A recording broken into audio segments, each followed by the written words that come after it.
I hope you are doing great. So currently this morning we're in a farm around Pleasure.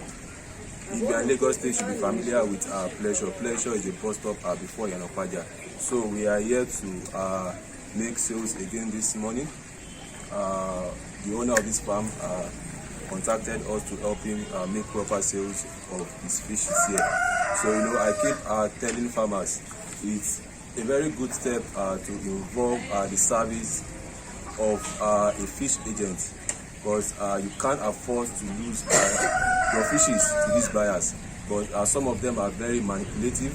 So with the help of the middlemen, the fish agents, it will ease you the stress, it will ease you the manipulative aspect of these buyers. So this morning we'll be making proper sales this morning. The fishes here are not that much, so we won't be taking too much time here.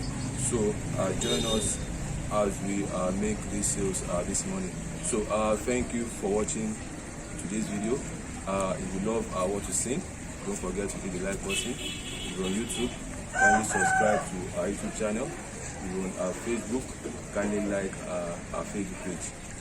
Thank you for watching today's video. Do enjoy the rest of your day.